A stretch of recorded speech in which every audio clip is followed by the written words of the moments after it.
ہی تھے، یہ حبشہ میں پیدا ہوئے تھے۔ یثرب پہنچ کر اوس بن ثابت انصاری کے مہمان بنے۔ پھر نبی کریم صلی اللہ علیہ وسلم جناب ابو بکر صدیق رضی اللہ عنہ کے ساتھ ہجرت کر کے وہاں پہنچے، اور یثرب کو مدینۃ النبی کہا جانے لگا، یعنی نبی کا شہر۔ اس کے بعد صرف مدینہ نام رہ گیا۔ مدینے میں مسلمانوں کو پانی کی سخت تکلیف تھی۔ سارے شہر میں صاف اور میٹھے پانی کا صرف ایک کنواں تھا، اس کا نام بئر روما تھا۔ کنویں کا مالک ایک یہودی تھا، وہ پیسے لیے بغیر اس کنویں سے پانی نہیں لینے دیتا تھا۔ عثمان نے یہ کنواں مسلمانوں کے لیے خریدنا چاہا، یہودی فروخت کرنے پر آمادہ نہ ہوا۔ بڑی مشکل سے 12,000 درہم میں کنویں کا آدھا حصہ بیچنے پر رضامند ہوا۔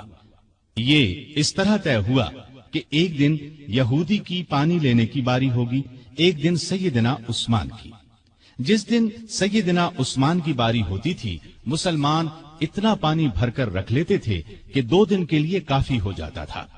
جب اس یہودی نے دیکھا کہ اب اسے کنویں سے کوئی فائدہ نہیں ہوتا تو اس نے کنویں کا باقی نصف حصہ بھی فروخت کر دیا۔ یہ حصہ بھی سیدنا عثمان نے خرید لیا اور سارا کنواں مسلمانوں کے لیے وقف کر دیا۔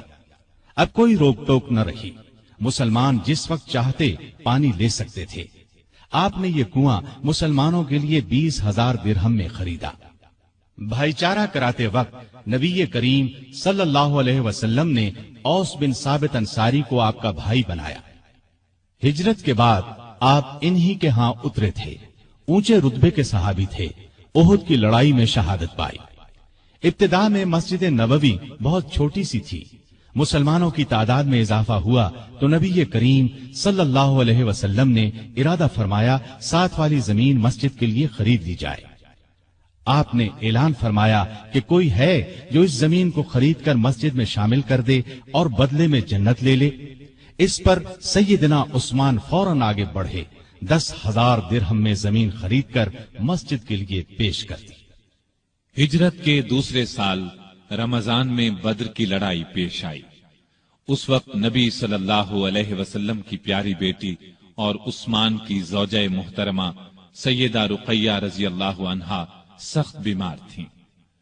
آپ صلی اللہ علیہ وسلم نے ان کی دیکھ بھال کے لیے عثمان رضی اللہ عنہ کو مدینے میں چھوڑا اور ان سے فرمایا، تمہیں اس شخص کے برابر ثواب ملے گا جو لڑائی میں شریک ہوگا، تم یہاں رہ کر رقیہ کی تیمارداری کرو۔ آپ صلی اللہ علیہ وسلم نے اپنے ایک اور قریبی صحابی اسامہ بن زید رضی اللہ عنہ کو بھی مدینے میں چھوڑا تاکہ وہ تیمارداری کے سلسلے میں عثمان رضی اللہ عنہ کی مدد کریں۔ جس روز بدر کا معرکہ ہوا اور مسلمانوں کو فتح نصیب ہوئی، اسی روز مدینے میں سیدہ رقیہ رضی اللہ عنہا کا انتقال ہوا۔ سیدنا عثمان غنی رضی اللہ عنہ کو سیدہ رقیہ رضی اللہ عنہا کی وفات سے بہت صدمہ پہنچا۔ نبی کریم صلی اللہ علیہ وسلم بدر سے واپس تشریف لائے، بیٹی کے انتقال کی اطلاع ملی، بہت صدمہ محسوس ہوا، آنکھوں سے آنسو جاری ہو گئے۔ رقیہ رضی اللہ عنہا کی قبر پر تشریف لے گئے، عثمان غنی رضی اللہ عنہ کو تسلی دی، مال غنیمت میں سے ایک مجاہد کے برابر انہیں حصہ دیا اور فرمایا، تمہارا ثواب بھی کسی دوسرے سے کم نہیں ہے۔ سیدہ رقیہ رضی اللہ عنہا کی وفات کے بعد سیدنا عثمان غنی رضی اللہ عنہ بہت غمگین رہنے لگے، کہا کرتے تھے، افسوس، رسول اللہ صلی اللہ علیہ وسلم سے میرا رشتہ ٹوٹ گیا۔ آپ صلی اللہ علیہ وسلم نے ان کی یہ حالت دیکھی تو اپنی دوسری بیٹی سیدہ ام کلثوم رضی اللہ عنہا کا نکاح ان سے کر دیا۔ یہ نکاح ہجرت کے تیسرے سال ربیع الاول کے مہینے میں ہوا۔ اس کے 2 مہینے بعد ام کلثوم رضی اللہ عنہا کی رخصتی ہوئی۔ ہجرت کے تیسرے سال شوال کے مہینے میں غزوہ احد پیش آیا۔ اس لڑائی میں سیدنا عثمان غنی رضی اللہ عنہ نے شرکت کی، دوسرے مسلمانوں کی طرح بہادری سے لڑے۔ درے پر مقرر 50 سوار جب اس درے سے ہٹ گئے اور کافروں نے اس طرف سے اچانک حملہ کیا تو مسلمانوں کے پاؤں اکھڑ گئے، اس وقت آپ صلی اللہ علیہ وسلم کی شہادت کی خبر پھیلی تو حضرت عثمان غنی رضی اللہ عنہ صدمے سے نڈھال ہو کر اپنی جگہ کھڑے کے کھڑے رہ گئے۔ پھر جب مسلمانوں نے نبی کریم صلی اللہ علیہ وسلم کو دیکھ لیا تب سب لوگ آپ صلی اللہ علیہ وسلم کی طرف دوڑے۔ سیدنا عثمان غنی رضی اللہ عنہ بھی ان میں شامل تھے۔ غزوہ خندق میں بھی آپ رضی اللہ عنہ نے بھرپور حصہ لیا۔ پھر خندق کی حفاظت کے لیے جن صحابہ کو مامور کیا گیا ان میں سیدنا عثمان غنی رضی اللہ عنہ بھی شامل تھے۔ مسلمانوں کو کعبے سے بہت محبت تھی۔ جب سے ہجرت کر کے آئے تھے کعبے کی زیارت نہیں کر سکے تھے۔ ہجرت کے چھٹے سال ذیقعد کے مہینے میں رسول اللہ صلی اللہ علیہ وسلم 1400 صحابہ کو ساتھ لے کر مکے کی طرف روانہ ہوئے۔ ان میں سیدنا عثمان بھی شامل تھے۔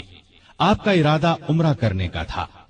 مکے میں قریش کو خبر ہوئی کہ مسلمان مکے کی طرف آ رہے ہیں تو انہوں نے اعلان کر دیا کہ ہم مسلمانوں کو مکے میں داخل نہیں ہونے دیں گے۔ ان کے بہت سے نوجوان مسلمانوں کا راستہ روکنے کے لیے نکل پڑے۔ رسول اللہ صلی اللہ علیہ وسلم کو یہ اطلاع ملی تو آپ نے راستہ بدل لیا اور مکے سے چند میل دور حدیبیہ کے مقام پر پہنچ گئے اور یہیں پڑاؤ ڈال دیا۔ حدیبیہ سے آپ نے قریش کو پیغام بھیجا کہ ہم لڑنے نہیں آئے بلکہ صرف کعبے کی زیارت کے لیے آئے ہیں۔ عمرہ کے بعد ہم واپس مدینے چلے جائیں گے۔ قریش نے اس پیغام کے جواب میں طائف کے ایک رئیس عروہ بن مسعود کو بات چیت کے لیے بھیجا۔ اس وقت وہ مسلمان نہیں ہوئے تھے۔ نبی کریم صلی اللہ علیہ وسلم نے عروہ بن مسعود سے بھی یہی کہا کہ ہم لڑنے کی نیت سے نہیں آئے، صرف عمرہ کریں گے۔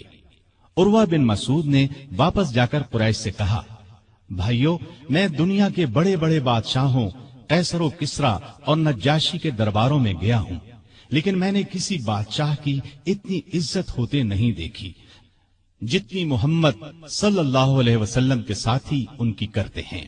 اللہ کی قسم، جب آپ تھوکتے ہیں تو آپ کے ساتھی اپنے ہاتھ آگے کر دیتے ہیں۔ تھوک ان میں سے کسی کی ہتھیلی پر پڑتا ہے، وہ اس کو اپنے چہرے اور بدن پر مل لیتا ہے۔ جب وہ کوئی حکم دیتے ہیں تو سب اس کی تعمیل کے لیے دوڑ پڑتے ہیں۔ جب آپ وضو کرتے ہیں تو اس وضو کے پانی کے حصول کے لیے یوں محسوس ہوتا ہے جیسے لڑ پڑیں گے۔ آپ کے ہاں جب کوئی بات کرتے ہیں تو بالکل آہستہ اور پست آواز میں۔ آپ کی عظمت کے پیش نظر آپ کی طرف نظر اٹھا کر نہیں دیکھتے۔ میرے خیال میں تو بہتر یہی ہے کہ تم مسلمانوں سے صلح کر لو۔ قریش نے ان کی بات نہ مانی۔ نبی کریم صلی اللہ علیہ وسلم نے پھر ان کے پاس ایک قاصد کو بھیجا۔